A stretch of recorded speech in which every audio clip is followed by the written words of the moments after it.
الحمد للہ رب العالمین الصلاة والسلام علی نبینا محمد وعلی آلہ وصحبہ اجمعین ومن تبعہم بإحسان الی یوم الدین رب اشرح لی صدری ویسر لی امری واحلل عقدۃ من لسانی یفقہوا قولی فاعوذ باللہ السمیع العلیم من الشیطان الرجیم من حمزہ ونفخہ ونفثہ بسم اللہ الرحمن الرحیم السلام علیکم ورحمۃ اللہ وبرکاتہ۔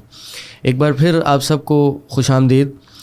آج کا ہمارا ایک بہت ہی اسپیشل پروگرام ہے، اور اس پروگرام کی جو اسپیشلٹی ہے یا اسپیشل ہونے کی وجہ وہ آج کے ہمارے جو اسپیشل مہمان ہیں وہ ہیں۔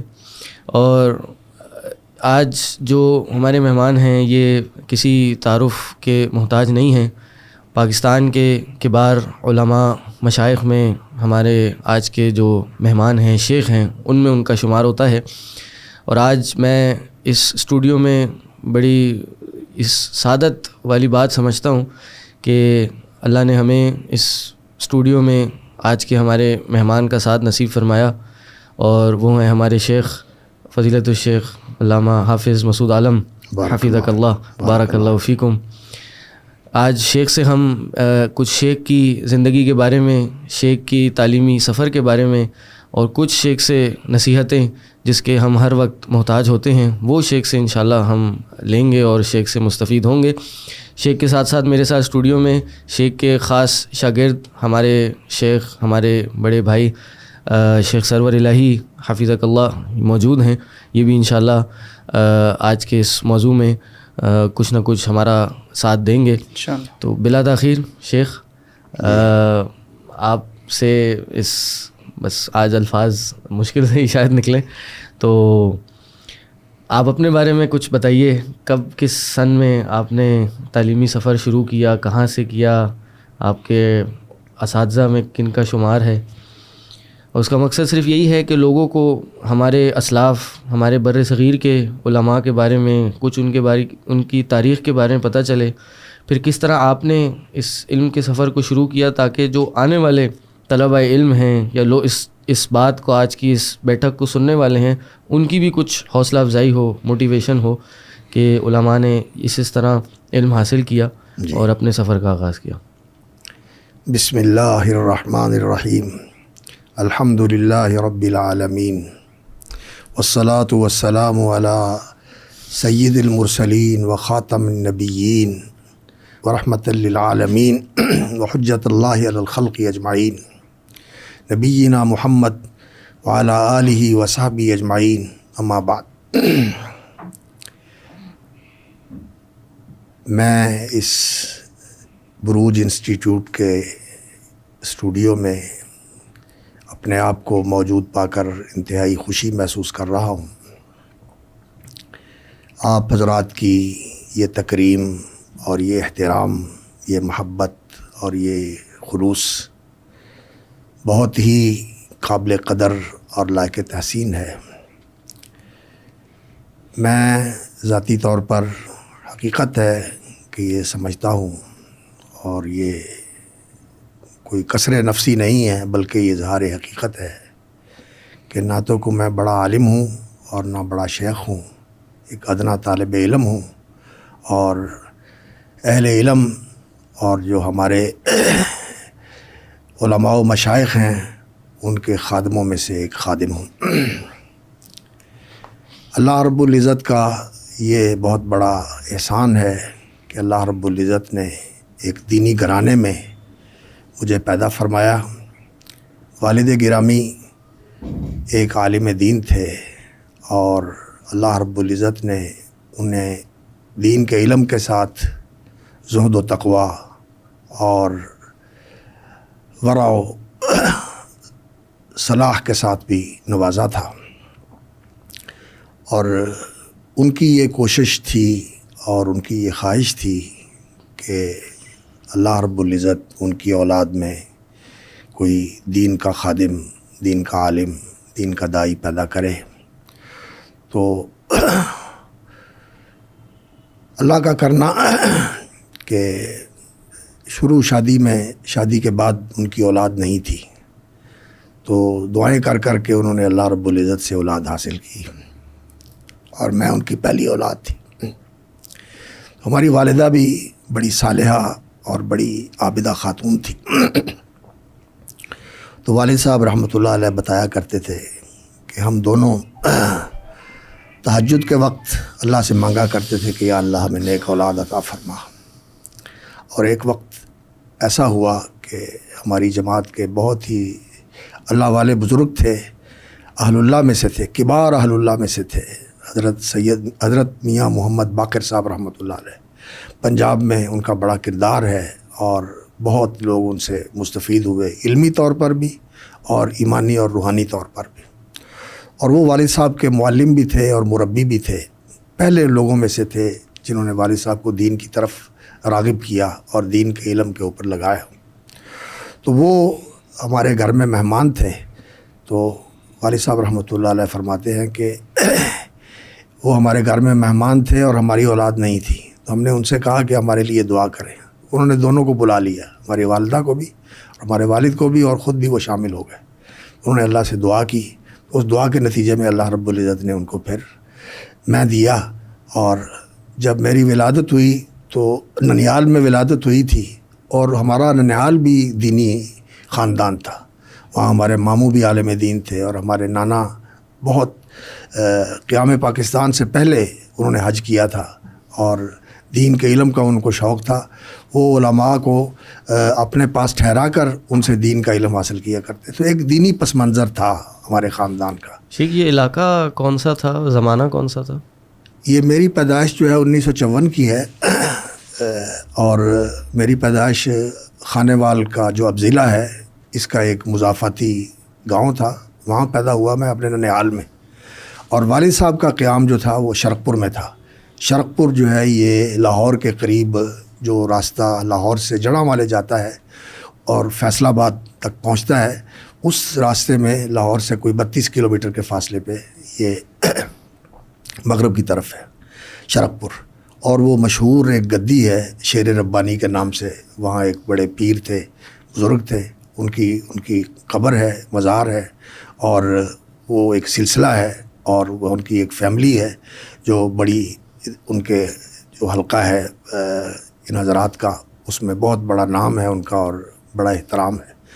تو وہاں چونکہ توحید کی دعوت بالکل نہیں تھی, تو اس وقت سید داؤد غزنوی رحمۃ اللہ علیہ اور مولانا اسماعیل سلفی رحمۃ اللہ علیہ اور مولانا عطاء اللہ حنیف, ان حضرات نے والد صاحب کو وہاں بھیجا کہ آپ وہاں جا کر توحید کا پیغام لوگوں کو پہنچائیں اور عمل بالحدیث کی دعوت دیں اور اخلاص توحید کا پرچار کریں. تو وہ ان کے کہنے پر یہاں آئے تھے. شیخ آپ کے والد صاحب کا نام کیا تھا؟ والد صاحب کا اسم گرامی تھا محمد یحییٰ. وہ شروع میں اپنے نام کے ساتھ حصاروی لکھا کرتے تھے, اس لیے کہ ان کا جو آبائی علاقہ تھا وہ کرناٹک, حصار, روہتک, حصار, کرناٹک, یہ جو ہندوستان کا علاقہ ہے تو بہت بڑا ڈویژن بن گیا ہے شاید. اور جو ان کا گاؤں تھا وہ اب بہت بڑی آبادی بن گئی ہے, تو وہ اپنے آپ کو حصاروی لکھا کرتے تھے ضلع حصار کے وساطت سے, اس کی نسبت سے. اور پڑھا انہوں نے یہاں تھا. سب سے پہلے انہوں نے شروع کیا تھا تاندلیہ والا کے قریب جوگ دادو میاں باقر صاحب رحمۃ اللہ علیہ کا ادارہ تھا, مدرسہ دارالقرآن والحدیث کے نام سے, وہاں انہوں نے شروع کیا تھا. اور میاں صاحب کے ساتھ ان کا بڑا تعلق تھا. میاں صاحب نے ان کو لگایا تھا اس پر, اور ان کے پہلے استاد تھے حافظ عبداللہ صاحب بوڑھی مالوی رحمۃ اللہ علیہ. میاں صاحب ان کے مرشد تھے اور حافظ صاحب ان کے استاد تھے. تو یہاں انہوں نے پڑھا تھا, اور اس کے بعد پھر انہوں نے فیروز پور میں بھی پڑھا, اور اوڈا والے میں بھی پڑھا. اوڈا والا کا جو مدرسہ تھا صوفی عبداللہ صاحب کا, وہاں بھی انہوں نے پڑھا. اور آخر میں پھر انہوں نے حضرت حافظ محمد گوندلوی رحمۃ اللہ علیہ کے پاس پڑھا, گجرانوالا میں, قیام پاکستان کے بعد. کہتے تھے کہ 48 اور 49 کے سالوں میں انہوں نے وہاں پڑھا حافظ محمد صاحب گوندلوی رحمۃ اللہ علیہ کے پاس. اور حافظ صاحب کے ساتھ جب ان کا تعلق بنا تو یہ دونوں ایک ساتھ تھے. ہمارے والد صاحب, ان کا نام بھی محمد یحییٰ تھا, اور ایک دوسرے بزرگ تھے ان کا نام بھی محمد یحییٰ تھا, اور وہ تھے حافظ محمد یحییٰ عزیز میر محمدی, اور یہ تھے محمد یحییٰ حصاروی. دونوں ہم نام تھے اور دونوں ہم سبق تھے. اور یعنی یہ حسن اتفاق ہے اللہ رب العزت کی طرف سے کہ جس سال انہوں نے حافظ صاحب کے پاس پڑھا یہ دونوں ہی شاگرد تھے، انتہائی کتابیں پڑھنے والے اور بخاری پڑھنے والے یہ دونوں ہی ساتھ تھے، اور حافظ صاحب نے بڑی خصوصیت کے ساتھ ان پر توجہ فرمائی اور ان کو پڑھایا۔ اللہ رب العزت ان سب حضرات کے درجات بلند فرمائے۔ آمین۔ تو پھر حضرت سید داؤد غزنوی رحمۃ اللہ علیہ اور مولانا عطا اللہ حنیف اور اسی طرح مولانا اسماعیل سلفی، ان کی مشاورت سے وہ شرق پور میں آئے۔ تو شرق پور میں پھر 53-54 میں میری پیدائش ہوئی، اور پھر اس کے بعد والد صاحب نے مجھے حفظ پہ لگا دیا، اور وہی میرے مربی بھی تھے اور میرے معلم بھی تھے۔ لکھنا پڑھنا مجھے انہوں نے سکھایا، والد صاحب رحمۃ اللہ علیہ نے، اور حفظ پہ بھی انہوں نے لگایا، اور حفظ کر لیا الحمدللہ۔ چھوٹی عمر میں حفظ کر لیا تھا، کو 8 سال کی عمر میں الحمدللہ حفظ ہو گیا تھا۔ تو پھر قرآن ضبط کیا لاہور میں جا کر قاری احمد دین صاحب کے پاس مدرسہ تجوید القرآن میں، اور اس وقت وہاں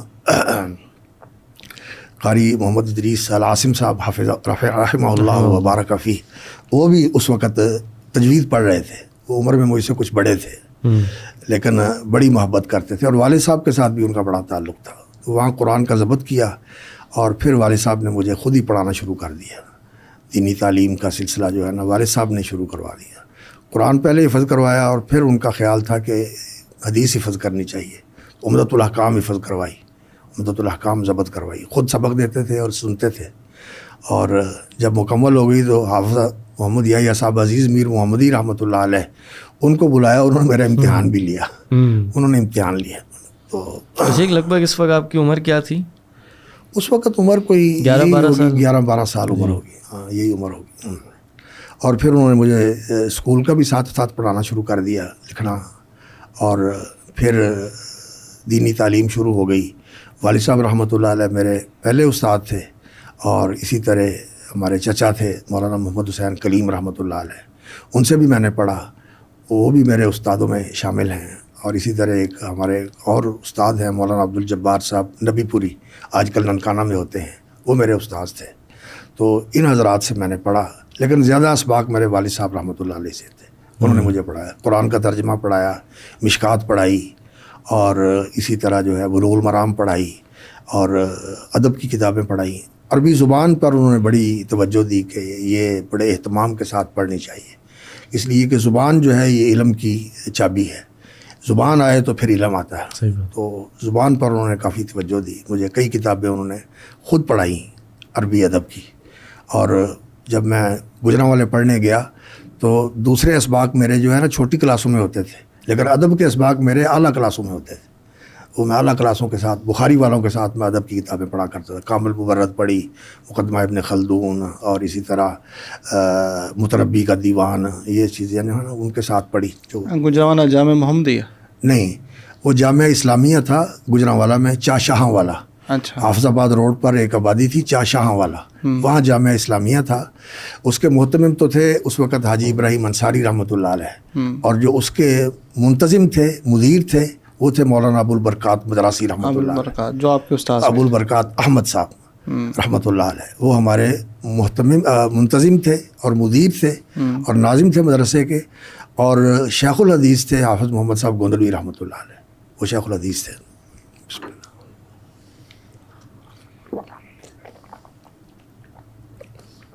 تو تقریباً 4 سال میں نے شرق پور گھر میں پڑھا، اور پھر وہاں مجھے والد صاحب نے جامعہ اسلامیہ میں داخل کروا دیا، تو وہاں پھر 2 سال پڑھا، اور میرے اساتذہ میں جن سے میں نے حدیث پڑھی مولانا ابو البرکات احمد صاحب رحمۃ اللہ علیہ، ان سے سنن نسائی اور جامع ترمذی پڑھی، اور مولانا محمد اعظم صاحب گجرانوالے والے رحمۃ اللہ علیہ، وہ بھی میرے بڑے شفیق استاذ تھے، ان سے میں نے قافیہ پڑھا، اور اسی طرح تلخیص المفتاح پڑھی، بلاغت کی کتاب ہے، اور مشکات بھی دہرائی، مشکات بھی میں نے ان سے دہرائی، اس کو دوبارہ پڑھا۔ تو بڑے حافظ صاحب رحمۃ اللہ علیہ سے کچھ براہ راست پڑھنے کا تو اتفاق نہیں ہوا، اس لیے کہ وہ اعلی کلاس کو پڑھاتے تھے، بلکہ ان طلباء کو پڑھاتے تھے جو مدارس سے فارغ ہو کر جاتے تھے، انہیں تخصص کے طور پر وہ بخاری شریف اور ترجمہ قرآن اور حجت اللہ البالغہ اور اس طرح کے جو یہ جو 8ویں سال کے آخری سال کے اسباق ہوتے ہیں، 8ویں سال کے فارغ ہونے کے بعد جا کے ان سے پڑھتے تھے یہ حضرات علماء، جو متخرج علماء ہوتے تھے یہ پڑھا کرتے تھے. تو لیکن ان کے دروس میں بیٹھنے کا، ترجمے کے درس میں بیٹھنے کا شرف حاصل ہے. اور پھر جو ان کی مجلس ہوتی تھی درس سے فارغ ہونے کے بعد، جس میں عام لوگوں کو بیٹھنے کی اجازت ہوتی تھی، طلباء، تو ہم سب شرف حاصل کرنے کے لیے کہ حافظ صاحب کو دبائیں گے اور ان سے دعائیں لیں گے اور ان کی باتیں سنیں گے. اور وہ بڑی شفقت فرماتے تھے. اور والد صاحب کے تعلق سے وہ کچھ بہت زیادہ لحاظ بھی فرماتے تھے، چونکہ والد صاحب کے ساتھ ان کا بڑا خصوصی تعلق تھا. بلکہ مشہور ہے کہ ہمارے والد صاحب رحمۃ اللہ علیہ اور حافظ یحییٰ صاحب، یہ جو دو ہی شاگرد ان کے تھے، اور ان کے بارے میں انہوں نے اس کا اظہار کیا کہ اگر اللہ نے مجھ سے پوچھا کہ تم کیا کر کے آئے ہو، تو میں کہوں گا کہ میں 2 یحییٰ تیار کر کے آیا ہوں. اللہ اکبر، 2 یحییٰ تیار کر کے آیا ہوں. تو بہت تعلق تھا ان کا. تو پھر اس وجہ سے بڑی شفقت بھی فرماتے تھے. اور تو ان کی مجلسیں بھی شامل ہونے کا، شریک ہونے کا موقع ملا. اور اس کے بعد پھر والد صاحب نے مجھے یہ کہا کہ آپ جامعہ سلفیہ میں آ جائیں. تو وہاں سے پھر میں جامعہ سلفیہ میں آ گیا. تو پھر 2 سال جامعہ سلفیہ میں پڑھا. 7ویں 8ویں جو تھی وہ میں نے جامعہ سلفیہ میں پڑھی. تو یہاں ہمارے اساتذہ میں حافظ بنیامین صاحب طور رحمۃ اللہ علیہ، وہ منطق ان سے پڑھی، بلاغت ان سے پڑھی، مختصر المعانی، مطول، یہ کتابیں پڑھی ان سے. اور قطبی اور سلم، یہ منطق کی کتابیں ان سے پڑھی. اور اسی طرح ہمارے استاذوں میں تھے مولانا ثناء اللہ ہوشیار پوری رحمۃ اللہ علیہ، یہ بھی حافظ صاحب کے شاگرد تھے. ان سے صحیح مسلم پڑھی اور موطا کا سبق لیا. اور پھر اس کے بعد صحیح بخاری حافظ عبداللہ صاحب بڈی مالوی رحمۃ اللہ علیہ سے پڑھی. اور ان سے اور بھی کتابیں اصول فقہ کی میں نے پڑھی. اور اس دور میں جامعہ سلفیہ میں عرب اساتذہ کی آمد ہوئی تھی. جامعہ سلفیہ کا معادلہ ہو گیا 1971 میں. 1971 میں جامعہ سلفیہ کا جامعہ اسلامیہ مدینہ منورہ کے ساتھ معادلہ ہو گیا. اور وہاں کے متخرج تھے اور بہت ہی باصلاحیت عالم تھے حضرت مولانا عبید الرحمن صاحب دھرم کوٹی. وہ جامعہ کے مدیر التعلیم بن گئے. تو انہوں نے پھر جامعہ کے نصاب کو مدینہ یونیورسٹی کے نصاب کے ساتھ تقریباً ہم آہنگ کر دیا. اور پھر یہاں اساتذہ کے اندر سعودی عرب سے اساتذہ آئے. پہلے آنے والے جو تھے وہ شیخ علی مشرف العمری تھے، وہ ہمارے استاذ تھے. 7ویں کلاس میں بدایت المجتہد میں نے ان سے پڑھا عربی میں. عربی کی استعداد، چونکہ والد صاحب نے ادب پڑھایا تھا تو اچھی تھی، اچھی استعداد تھی عربی کی اس وقت. تو ان کے ساتھ پھر تقریباً سفر میں اور حضر میں، بلکہ ان کے گھر میں بھی میرا ہی آنا جانا ہوتا تھا. اور وہ بڑی محبت کرتے تھے، بڑی شفقت کرتے تھے. تو اگلے سال جو ہے وہ ایک اور استاد آ گئے، اور وہ ان کے بھی استاد تھے اور ہمارے تو وہ استاد تھے ہی. وہ تھے شیخ محمد امان علی الجامعی. جی محمد امان علی الجامعی جام ان کے قبائلی نسبت تھی. وہ اصلاً جو تھے وہ حبشہ کے تھے، ایتھیوپیا کے، لیکن ہجرت کر کے وہ یہاں آ گئے تھے. اور انہوں نے بڑے کبار سلفی علماء سے پڑھا تھا. آپ کے مشائخ میں سے ہیں؟ وہ میرے مشائخ میں سے. ان سے کیا پڑھا آپ نے؟ میں نے ان سے بدایت المجتہد پڑھا، اچھا، شرح عقیدہ طحاویہ پڑھا، اور اصول فقہ کی کتابیں ان سے پڑھی. اور پھر اس کے بعد جب میں مدینہ یونیورسٹی چلا گیا 73 میں، 73 نومبر میں میں مدینہ یونیورسٹی چلا گیا. تو مدینہ یونیورسٹی جا کر پھر وہ پاکستان سے جب واپس آئے تو پھر بھی ان سے مجھے جو ہے نا عقیدہ طحاویہ کلیت شریعہ میں بھی پڑھنے کا اتفاق ہوا. وہ فقہ کے بھی استاد تھے اور عقیدے کے بھی استاد تھے. فقہ اور عقیدہ ان کا تخصص تھا. اور عقیدے میں انہوں نے ماسٹر بھی کیا. ماسٹر تو انہوں نے پنجاب یونیورسٹی سے کیا تھا. اور پھر اس کے بعد ڈاکٹریٹ انہوں نے ازہر سے کی اور عقیدے کے اندر کی. اسماء و صفات کے اندر جو اہل سنت کا منہج ہے اس موضوع پر انہوں نے لکھا تھا. اور وہ بڑی محبت کرتے تھے والد صاحب کی وجہ سے. چونکہ جب یہاں تھے تو والد صاحب یہاں جب فیصل آباد آتے تو ان سے ملاقات ہوتی تو وہ بات والد صاحب کی وجہ سے پھر میرے ساتھ بڑی محبت کرتے تھے. اور وہ کہتے تھے کہ والد صاحب کا آپ کا بڑا کام ہے کہ انہوں نے اس علاقے میں توحید کی دعوت دی ہے، سنت کی دعوت دی ہے، اور شرک و بدعت کا جو بڑا فروغ تھا وہاں اللہ رب العزت نے لوگوں کو رجوع نصیب فرمایا ہے اور لوگ توحید و سنت کی طرف آئے. تو اس کی وجہ سے بڑی محبت کرتے تھے. تو ان کے ساتھ وہاں بھی تعلق رہا. مدینہ یونیورسٹی میں جا کے 73 میں پھر میں مدینہ یونیورسٹی چلا گیا. 73 نومبر میں مدینہ یونیورسٹی چلا گیا. تو مدینہ یونیورسٹی میں پھر کچھ عرصہ جو ہے اللہ رب العزت نے پڑھنے کا موقع دیا. مجھے یہ سعادت حاصل ہے کہ وہاں مجھے شیخ محمد الامین الشنقیطی رحمۃ اللہ علیہ کی زیارت ہوئی. وہ ہم شوال میں گئے تھے اور ان کا انتقال ذی الحجہ میں ہوا اسی سال. اللہ. تو شوال ذوالقعدہ یہ ان کو دیکھا, اور ان کے بیٹے جو ہے وہ ہمارے ہم درس تھے, عبداللہ, شیخ عبداللہ الامین عبداللہ اور محمد المختار. شیخ محمد المختار اور شیخ عبداللہ الامین یہ ہمارے ہم سبق تھے, ہم ایک کلاس میں تھے. تو اس لیے شیخ سے مصافحہ بھی کیا اور شیخ کی زیارت بھی کی. اور شیخ اس وقت شیخ عبدالعزیز بن باز مدینہ یونیورسٹی کے چانسلر تھے, رئیس تھے اس وقت. وہ ان سے بھی ملاقات ہوئی اور ان کے گھر میں بھی ان سے جانا, ان کے پاس جانا ہوا, اور ان کی مجلسوں میں بھی اللہ رب العزت نے شرکت کا موقع عطا فرمایا. اور چونکہ میں جامعہ سلفیہ سے گیا تھا اور شیخ کو سلفیوں سے بڑی محبت تھی, اور پاکستان کے علماء کے ساتھ اور پاکستان کے بالخصوص میاں فضل حق صاحب جو جامعہ سلفیہ کے رئیس تھے, ان کا بڑا تعلق تھا ان کے ساتھ, شیخ ابن باز کے ساتھ.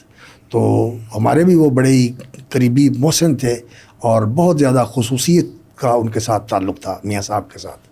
تو اس وجہ سے شیخ صاحب بڑی شفقت فرماتے تھے, جب جاتے تو وہ میاں صاحب کا بھی پوچھتے, جامعہ سلفیہ کا بھی پوچھتے, اور ہماری بھی بڑی محبت کے ساتھ تکریم فرماتے تھے. اللہ تعالیٰ ان کے درجات بلند فرمائے. یہ علامہ صاحب جو تھے, علامہ احسان اللہ زہیر صاحب, جی یہ آپ سے بہت پہلے جو ہے نا یہ فارغ ہو کر, یہ تقریباً علامہ صاحب جب شروع مدینہ یونیورسٹی شروع ہوئی 61-62 میں, تو اس وقت چلے گئے تھے. جامعہ سلفیہ میں انہوں نے پڑھا تھا, کچھ عرصہ انہوں نے جامعہ سلفیہ میں پڑھا تھا, اور یہاں سے پھر وہ جب مدینہ یونیورسٹی شروع ہوئی تو شروع میں نہیں چلے گئے تھے وہ, اور وہ 67 میں 67 میں فارغ ہو کر آ گئے تھے, فارغ ہو کے آ گئے. اور مجھے یاد ہے کہ جب وہ فارغ ہو کے آئے تو چونکہ ان کے والد صاحب کے ساتھ بھی والد صاحب کا تعلق تھا, اور ان کے ساتھ بھی بڑا تعلق تھا, اور میاں صاحب کے ساتھ بھی تعلق تھا. تو والد صاحب رحمۃ اللہ علیہ نے کہا کہ میرا نام لے کر کے اس کو بھی مدینہ یونیورسٹی بھیجنا ہے, جہاں سے آپ پڑھ کے آئے ہیں اس کو بھی وہاں بھیجنا ہے. تو کہنے لگے انشاءاللہ اس کو لے کے جائیں گے وہاں. تو اللہ کا کرنا کہ پھر جب میں فارغ ہوا تو اسی سال ہی میں نے جو ہے نا مدینہ یونیورسٹی میں داخلہ ہو گیا میرا. حافظ صاحب, آپ جب جامعہ سلفیہ میں پڑھتے تھے تو آپ کے جو ساتھی جو دوست تھے وہ زیادہ تر کیا عبدالرشید اظہر صاحب بھی تھے ان دنوں میں؟ اس وقت جامعہ سلفیہ میں ہم 7ویں کلاس میں تھے جی, اور حافظ عبدالرشید صاحب 8ویں کلاس میں تھے. اچھا, وہ آپ سے ایک سال سینئر تھے ہم سے, لیکن ہمارا تعلق تھا ان کے ساتھ, بڑی محبت تھی, بہت زیادہ پناہیت کا تعلق تھا. وہ بھی بڑے علم دوست تھے اور ہمارا بھی علمی ذوق تھا, تو اس وجہ سے نا بڑی ان کے ساتھ محبت تھی.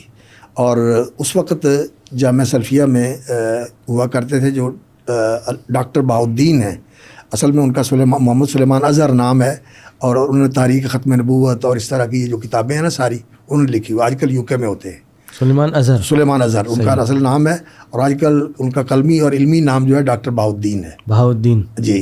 تو وہ تھے, تو وہ خود بڑے اردو اور فارسی ادب کے ماہر تھے, اور عربی پر ان کا بڑا اچھا ذوق تھا. انہوں نے عربی میں بھی MA کر کے گولڈ میڈل لیا تھا, اسلامیات میں بھی گولڈ میڈل لیا تھا. بڑے فاضل آدمی تھے. اچھا, اگر آپ اجازت دیں تو ان کی ایک میں ان کے ساتھ بیٹھا ہوا تھا, ہماری باتیں ہو رہی تھیں عبدالرشید اظہر صاحب کے ساتھ, تو کافی دیر ہم بیٹھے تھے باتیں کرتے, رات کے تقریباً 2 بج گئے, 11 سے 2 بج گئے.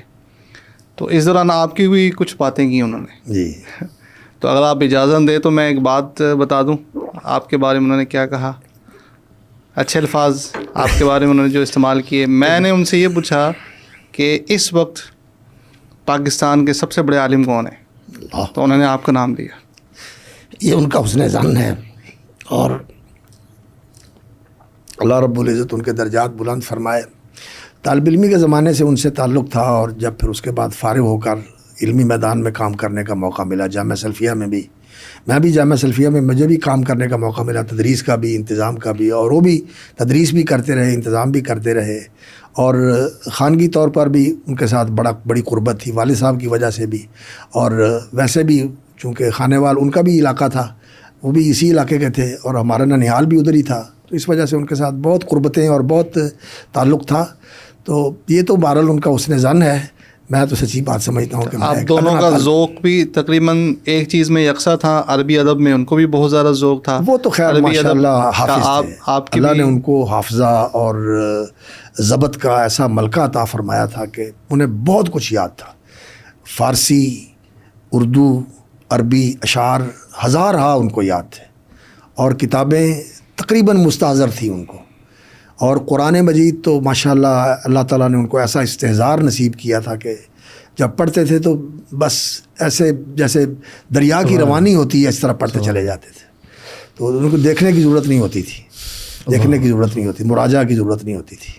تو بہرحال یہ ان کا حسن ظن تھا, اور بڑی محبت بھی کیا کرتے تھے. جب بھی کبھی کوئی پروگرام ہوتا علمی تو جو جن کو بہت زیادہ وہ ترجیح دیتے اور آگے پیش کرتے. ایک دفعہ اس طرح ایک انہوں نے اجلاس کیا علماء کا خانے وال میں, تو مجھ فقیر کو انہوں نے ذمہ داری لگا دی کہ صبح کا درس دینا ہے. تو علماء کے حوالے سے کچھ بات ہوئی, علماء کی ذمہ داری ہے کیا, اور علماء کا مقام کیا ہے, اور علماء کی قدر و منزلت کیا ہے, اس حوالے سے گفتگو تھی. تو میں نے وہ گفتگو کی, اور بھی علماء تھے, حافظ عبدالحمید اظہر صاحب بھی تھے, حافظ صاحب بھی تھے. تو جب درس سے فارغ ہو کر ان کے ساتھ نکلے تو کہنے لگے حافظ صاحب اللہ آپ کو جزائے خیر دے, ہماری کانفرنس کا حاصل ہمیں حاصل ہو گیا, ہم نے جو کانفرنس کی تھی اس کا یہ حاصل ہے, اب اس کے بعد اور کوئی بھی پروگرام نہ ہو تو ہمیں کوئی کسی قسم کا افسوس نہیں ہے, سب کچھ اس میں آ گیا. تو یہ ان کی محبت تھی, وہ اس طرح کا اظہار کیا کرتے. اسی طرح عبدالحمید اظہر صاحب آپ کے کلاس فیلو تھے؟ وہ میرے بھائی تھے, علمی بھائی تھے. اچھا. اور دینی سفر اور علمی سفر کے بھائی تھے. اچھا. ہم نے بڑا ساتھ ایک ساتھ وقت جامعہ سلفیہ میں بھی 2 سال اکٹھے رہے. جی 2 سال اکٹھے رہے, اور مدینہ منورہ میں بھی ہم اکٹھے رہے. اکٹھے ہم نے حج کیے, اکٹھے عمرے کیے, اکٹھے سفر کیے, اکٹھے کتابیں خریدی, اکٹھے اساتذہ کے پاس جاتے تھے. سارا ہمارا ایک ساتھ ہی سارا ہوتا تھا سلسلہ. تو بہت زیادہ ان کے ساتھ تو قربت اور محبت تھی. اللہ تعالیٰ ان کے درجات بلند. حافظ صاحب طلباء کے لیے درمیان میں اگر آپ سے یہ استفسار کیا جائے, پوچھا جائے, آپ نے اپنے زمانہ طلب کے اندر توجہ زیادہ تر ان کتابوں پر رکھی جو آپ کو مشائخ نے پڑھائیں, جیسے آپ نے منطق کی یا نحو کی, صرف کی جو بھی کتابیں ہیں, یا آپ اس کے ساتھ ساتھ دیگر کتب کا مطالعہ کرتے رہے, یہ زیادہ توجہ اس پر رہی, اس پر زیادہ رہی, یا دونوں ساتھ ساتھ چلتے رہے؟ طلباء جو ہے ان کے لیے کیا رہنمائی اس معاملے میں؟ الحمدللہ رب العالمین. والد صاحب رحمۃ اللہ علیہ نے اس طرح تربیت کی تھی کہ بیٹا جو پڑھو سمجھ کے پڑھو, اور پھر اسے ضبط کرو. پہلے مطالعہ کرو, سبق کو حل کرنے کی کوشش کرو, اور جو سمجھ میں نہیں آیا وہ استاد سے سمجھو, اور جو استاد سمجھائے پھر اس کا مراجعہ کرو اور اس کا مذاکرہ کرو. کتاب سمجھو اور کوشش کرو کتاب یاد کرنے کی. مجھے یاد ہے کہ انہوں نے نامیر بھی یاد کروائی اور ہدایت النحو بھی یاد کروائی. ہدایت النحو بھی یاد کروائی. اور پھر جب گجرانوالے گیا تو مجھے شیخ صاحب نے, شیخ مولانا ابو البرکات صاحب نے کہا الفیہ بھی یاد کر لو. الفیہ بھی یاد کیا. پھر مدینہ منورہ جا کے شرح ابن عقیل کے ساتھ الفیہ یاد کیا. تو یہ کتابیں بھی سمجھ کے پڑھنی چاہیے, لیکن اس کے ساتھ جو دوسری علمی کتابیں ہیں ان کے ساتھ بھی انسان کو تعلق رکھنا چاہیے, ان ٹچ ہونا چاہیے انسان کو, ان کتابوں کا مطالعہ کرنا چاہیے. زیادہ تو جو علم کو وسیع کرنے کی ضرورت ہوتی ہے. جب درسی کتابوں میں مختصر معلومات ہوتی ہیں تو ان کتابوں میں جو خارجی مطالعے کی کتابیں ہوتی ہیں وہ معلومات وسعت کے ساتھ آ جاتی ہیں. تو پھر انسان کے علم میں گہرائی بھی آتی ہے اور وسعت بھی آتی ہے. تو ہمارے جو استاد سے شیخ محمد امان علی الجامی, وہ فرمایا کرتے تھے کہ جن علوم کے اندر انسان کو بہت زیادہ ترکیز کے ساتھ تمکن, رسوخ اور تعمق, گہرائی حاصل کرنی چاہیے, وہ علم التوحید ہے, عقیدے کا علم, اور علم القرآن ہے, تفسیر اور علوم القرآن, اور حدیث ہے اور علوم الحدیث, اور فقہ ہے اور اصول فقہ, اور سیرت ہے اور صحابہ کی سیرت, سیرت النبی اور سیر الصحابہ. یہ چیزیں ہیں جو انسان کے لیے بہت ہی ضروری ہے. ان پہ انسان کو بہت توجہ دینی چاہیے, وسعت کے ساتھ ان کا مطالعہ کرنا چاہیے, اور انہی کے اندر اپنے آپ کو محدود رکھنا چاہیے. باقی ذہن کی شگفتگی کے لیے اور کچھ اس بات کے لیے کہ انسان کے اندر خشکی اور یبوست نہ آئے, انسان کو ادب کا بھی مطالعہ کرنا چاہیے. عربی ادب وہ تو ضروری ہے قرآن فہمی کے لیے, حدیث فہمی کے لیے, اور ویسے بھی ذہن کی جو ہے نا شگفتگی کے لیے کہ انسان کے اندر کچھ تھوڑی سی جو ہے نا وہ تراوت بھی ہو اور انسان بالکل تکشف کا شکار نہ ہو جائے. تو اس کے لیے نا انسان کو ادب کا بھی مطالعہ کرنا چاہیے. کن کتب سے شروع کرنا چاہیے مبتدی کو؟ اگر وہ ادب پڑھے تو پہلے کون سی پڑھے, پھر کون سی پڑھے؟ ویسے تو والد صاحب رحمۃ اللہ نے تو ہمیں جو کتابیں پڑھائی تھیں ان میں یہ جو ہے نا مجموعۃ النظم والنثر، یہ ایک انتخاب ہے بڑے اچھے نثر کے قطعات کا اور بہت اچھے نظم کے قطعات کا. یہ اس میں جامعہ ملیہ میں بھی پڑھائی جاتی تھی، اور علی گڑھ کے جو اساتذہ تھے وہ بھی اس کا انتخاب کرتے تھے کہ اس کو پڑھایا جائے. تو والد صاحب نے مجھے اس سے شروع کروایا تھا. صحیح. اس سے شروع کر القراءۃ الرشیدہ بھی پڑھی تھی. صحیح. القراءۃ الرشیدہ بھی پڑھی تھی. اور مولانا مسعود عالم ندوی اور مولانا ابو الحسن علی ندوی، ان دونوں کا وہ بڑا اعتراف کرتے تھے کہ یہ عربی زبان کے اعتبار سے بہت اونچے نام ہیں دونوں، مسعود عالم ندوی اور ابو الحسن علی ندوی. اور مسعود عالم ندوی کے ساتھ ان کی محبت کی وجہ سے میرا نام بھی انہوں نے مسعود عالم رکھا تھا. سبحان اللہ. اچھا. مسعود عالم ندوی کی وجہ سے میرا نام انہوں نے مسعود عالم رکھا تھا. اچھا. اس لیے کہ وہ اہل حدیث تھے، اہل حدیث تھے مسعود عالم ندوی، اور عربی کے ادیب تھے. اور بعد میں تو وہ خیر جماعت اسلامی کے ساتھ منسلک ہو گئے، اور انہوں نے بڑے لوگ تیار کیے، عاصم الحداد، خلیل حامدی اور اس طرح کے بہت سارے علماء دارالعروبہ کے نام سے انہوں نے بنایا تھا. تو انہوں نے بڑا کام کیا. اور مولانا ابو الحسن علی ندوی جو تھے وہ چونکہ دیوبندی حلقے سے ان کا تعلق تھا، اور ویسے وہ بھی اہل حدیث کے ساتھ محبت کرنے والے تھے. وہ جب بھی یہاں پاکستان میں آتے تو والد صاحب کی ان کے ساتھ مجلس ہوتی تھی، ان کے ساتھ ملاقات ہوتی تھی. تو والد صاحب نے جب مجھے کہا کہ جب وہاں گئے ہو تو وہاں ان کا آنا ہوتا ہے تو ان سے ملنا. تو میں بھی پھر نا والد صاحب کی نصیحت کی وجہ سے مولانا علی میاں کو ملتا رہا ہوں. وہاں مدینہ یونیورسٹی میں آتے تھے یا مدینہ منورہ میں آتے تھے تو میں انہیں ملنے جایا کرتا تھا، اور میں نے ان کو بتایا بھی. اور اتفاق کی بات ہے کہ مولانا منظور نعمانی اور مولانا ابو الحسن ندوی یہ دونوں لکھنؤ کے تھے نا. تو ابو الحسن ان کی تو خیر اولاد نہیں تھی مولانا ابو الحسن علی کی، لیکن مولانا منظور نعمانی کے ایک بیٹے تھے خلیل الرحمان سجاد. یہ ہمارے ساتھ یہ ہندوستان سے آئے تھے، وہ کلیت الدعوہ میں پڑھتے تھے، اور ہم پاکستان سے گئے تھے، ہم کلیت الشریعہ میں پڑھتے تھے. تو ان کی وجہ سے پھر نا مولانا منظور نعمانی سے بھی ملاقات ہوتی تھی.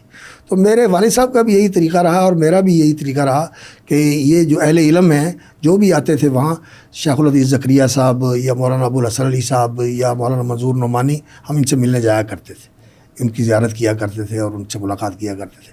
لیکن الحمدللہ توحید، خالص توحید، جو جس کی دعوت یہاں بر صغیر میں سید اسماعیل رحمۃ اللہ علیہ اور سید احمد شہید اور اسی طرح دیگر اہل حدیث علماء نے دعوت دی ہے خالص توحید کی، اور جس کو بہت زیادہ نکھارا ہے شیخ محمد بن عبد الوہاب رحمۃ اللہ علیہ نے.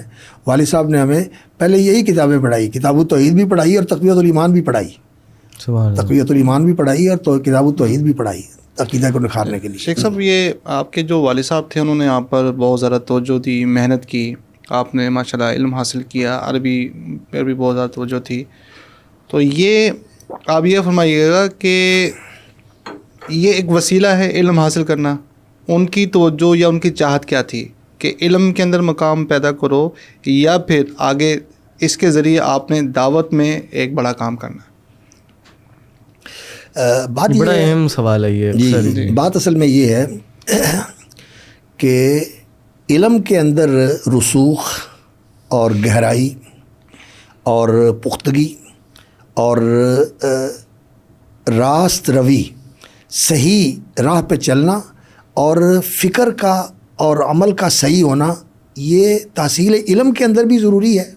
صحیح لوگوں سے پڑھا جائے، انسان کی معلومات صحیح ہوں اور وہ پختہ معلومات ہوں، اور ان کے ساتھ انسان کے اندر علم، معرفت اور آگاہی کے ساتھ یقین اور وثوق بھی پیدا ہو جائے کہ ان معلومات کے اوپر انسان کو ایسا وثوق اور ایسا اعتماد اور ایسا تیقن ہو کہ پھر انسان ان کے اوپر قائم رہے، ڈگمگائے نہیں.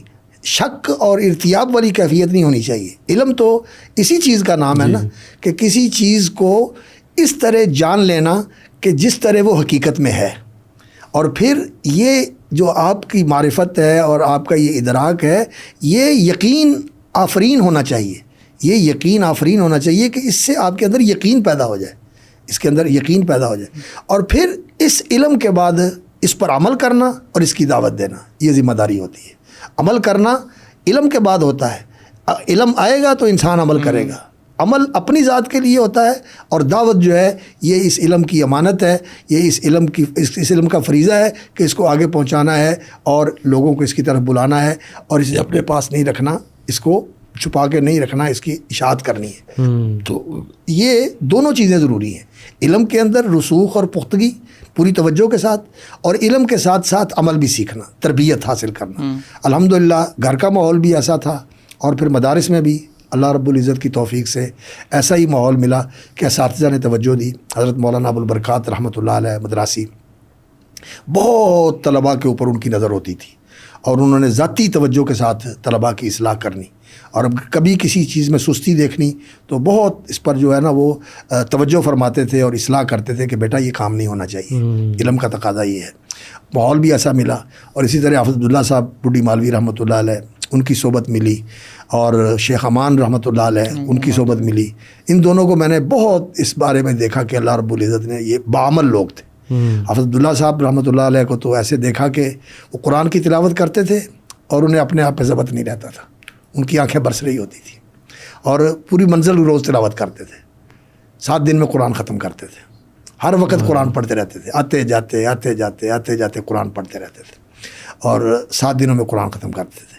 اور شیخ امان صاحب رحمۃ اللہ علیہ کو بھی میں نے دیکھا, راتوں میں بھی میں ان کے پاس رہا, ہوٹل میں وہ ٹھہرتے تھے, ان کے پاس مجھے رہنے کا موقع ملا, اور سفروں میں بھی ان کے ساتھ جانے کا موقع ملا.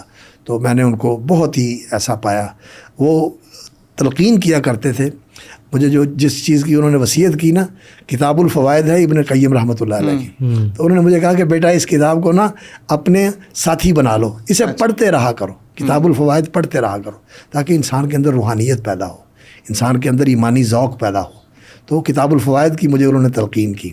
اور والد صاحب رحمۃ اللہ علیہ نے بھی ایسا ہی جو ہے نا درس دیا تھا, بلکہ ان کی زندگی کا یہ واقعہ ہے کہ انہوں نے جب کوئی 4 سال 6 سال پڑھ لیا نا, تو پڑھنے کے بعد ان کے ذہن میں یہ بات آئی کہ علم تو بہت پڑھ لیا ہے, اب عمل کی طرف متوجہ ہو جانا چاہیے, علم کو یوں موقوف کر دینا چاہیے, توقف کر لینا چاہیے. تو وہ اپنے وقت کے ایک بہت بڑے عالم تھے, اور اہل اللہ میں سے تھے, اولیاء اللہ میں سے تھے. ان کا نام تھا محمد سلیمان روڑی والے, اور یہ حکیم عبداللہ جہانیہ والے مشہور نام ہے ایک, کہ طب کے اندر ان کی کافی کتابیں ہیں, اور دواخانے بھی ان کے بچوں کے, ان کی اولاد کے ماشاءاللہ ابھی بھی کام کر رہے ہیں. وہ علمی کتابیں بھی چھاپتے ہیں, وہ اشاعتی ادارہ بھی ہے اور طبی ادارہ بھی ہے, اور دوا سازی کا بھی ان کا بڑا کام ہے. تو ان کے جد امجد تھے مولانا سلیمان روڑی والے. تو والد صاحب چونکہ وہ بھی ضلع حصار ہے, روڑی بھی ضلع حصار میں آتا ہے, تو ان کے ساتھ ان کا جو ہے نا علاقائی تعلق تھا, تو ان کے پاس چلے گئے. تو ان کے پاس گئے تو جا کر ان سے کہا کہ میں آپ کے پاس آیا ہوں کہ آپ مجھے سلوک کا راستہ بتائیں, سلوک اللہ اور وصول اللہ کا راستہ بتائیں مجھے, اللہ تک میں کیسے پہنچ سکتا ہوں کہ اللہ رب العزت کی محبت مل جائے اور اللہ رب العزت کا قرب مل جائے, یہ مجھے بتائیں. تو انہوں نے کہا بیٹا آپ کرتے کیا ہو؟ انہوں نے کہا جی میں پڑھتا ہوں. تو کہاں تک پڑھا ہے؟ انہوں نے بتایا کہ جی میں نے کوئی موقوف علیہ تک پڑھ لیا ہے, یعنی موقوف علیہ کی کتابیں میں نے پڑھ لی ہیں. تو کہنے لگے کہ بیٹا اس کو مکمل کرو. کہنے لگے بس میں نے تو سمجھا ہے کہ پڑھ لیا ہے, اور میں پڑھنے کے بعد جو ہے نا اب آپ مجھے بتا دیں تو میں اب عمل کی راہ کے لگ جاؤں. کہنے لگے نہیں, یہ شیطانی وسوسہ ہے, علم پورا حاصل کریں, مکمل کریں علم کو, اور علم ہی اصل وصول کا راستہ ہے. علم کے ساتھ ہی انسان کو اللہ کا قرب اور اللہ رب العزت تک وصول ملتا ہے, اللہ تک انسان کی رسائی ہوتی ہے. اور علم حاصل کر لیں, علم حاصل کرنے کے بعد پھر میرے پاس آنا, پھر میں جو سمجھتا ہوں بتا بھی دوں گا, اور اگر میں نہ رہا تو میں آپ کو راستہ بتا دیتا ہوں کہ آپ شیخین ابن القیم اور ابن تیمیہ کی کتابوں کو لازم بنا لینا, ان کا مطالعہ کرتے رہنا, آپ کو دین کا سب کچھ مل جائے گا انشاءاللہ. روحانیت بھی مل جائے گی, علم بھی مل جائے گا, صحیح راستہ بھی مل جائے گا, تعلق باللہ بھی مل جائے گا, اور اللہ رب العزت کی محبت اور اللہ کا قرب بھی انشاءاللہ نصیب ہو جائے گا. تو پھر والد صاحب کا بڑا ذوق تھا یہ, ان کی لائبریری میں بڑی کتابیں تھیں ابن تیمیہ کی اور ابن قیم کی, اور وہ ساری ان کی پڑھی ہوئی تھی. اور مجھے بھی کہتے تھے کہ ان کا مطالعہ کیا کرو, زاد المعاد کا مطالعہ کیا کرو, اسی طرح الوابل السیب کا مطالعہ کیا کرو, اور قصیدہ نونیہ وہ بھی بہت پڑھتے تھے, اور مجھے بھی کہا کرتے تھے کہ پڑھا کرو. یہ تو کہا کرتے تھے کہ یہ اہل حدیث کا رجز ہے, یعنی یہ اہل حدیث کی وہ کتاب ہے جس میں اہل حدیث کی تعریف ہے اور اہل حدیث کو جوش دلانے کے لیے اور ان کی موٹیویشن کے لیے نا یہ کتاب انہیں پڑھنی چاہیے. قصیدہ نونیہ. قصیدہ نونیہ اس کا نام ہے الکافیۃ الشافیہ للانتصار فی الانتصار للفرقۃ الناجیہ.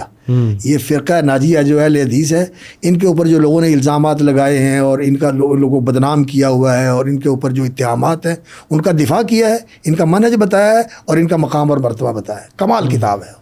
اس کی شروع بھی ہیں, اب تو ماشاءاللہ اس کی کافی 2-3 شرح اس کی چل گئی. تو یہ کتاب اہل علم کو پڑھنی چاہیے.